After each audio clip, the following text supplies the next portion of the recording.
அஸ்வின் பக்தி நேயர்களுக்கு வணக்கம்.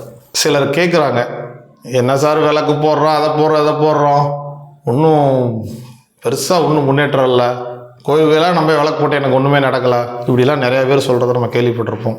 நிறைய ஜோடர்களும் விளக்கு போடுறதுக்கு சொல்லுவாங்க. சரி, விளக்கு போட்டு சொல்கிறது, விளக்கு போடுறீங்க, அதெல்லாம் சரிதான். அதை போடக்கூடிய நேர காலங்கள் இருக்குது.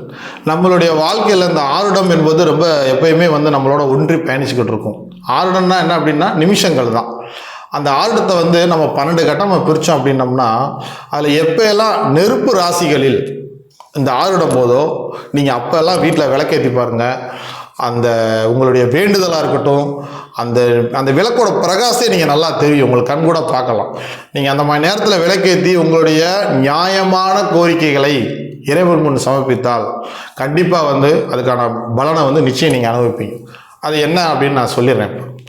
இப்போ நெருப்பு ராசின்னு எடுத்துட்டோம்னா மேசம், சிம்மம், தனுசு, இந்த 3 ராசிகள் தான் நெருப்பு ராசிகள். அப்போ சாயந்தரம் நம்ம விளக்கேற்றுறோம். சாயந்தரம்னா ஒரு சிலர் என்ன பண்ணுவாங்க, சூரிய அஸ்தமனத்துக்கு முன்னாடியே நான் ஏற்றணும். ஏன்னா சூரியன் ஆனும் போதே என் வீட்டில் விளக்கு சூரியன் இருக்கணுன்றக்காக விளக்கேற்றோம். நைட்டு விளக்கெடுத்தது மெயினாக என்ன, சூரியனோட வெளிச்சம் என்றைக்குமே நம்மளோட பயணிக்கணும் அப்படின்றதுக்காக தான் மெயினாக விளக்கேற்றுறது. இப்போ சாயந்தரம் நம்ம ஏற்றுறாங்க. ஒரு சிலர் அஸ்தமானத்துக்கு அப்புறம் தான் நாங்கள் ஏற்றுவோனாங்க. அது உங்களுடைய வழக்கம், எப்போ ஏற்றினாலும் சரி. இந்த நெருப்பு ராசியில் ஆரடும் போது ஏற்றி பழகுங்க.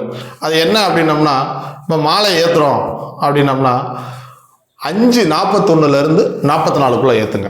45 தொட்டக்கூடாது. அதே போல் 6 மணிக்கு மேலங்கும் போது பார்த்தீங்கன்னா 6:01 6:04 ஏற்றிடுங்க.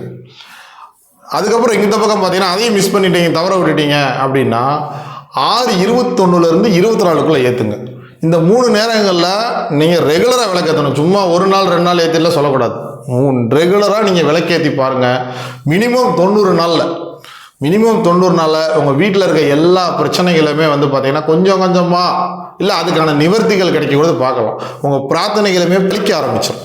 மீண்டும் அடுத்த பதிவில் சந்திப்போம். நன்றி, வணக்கம்.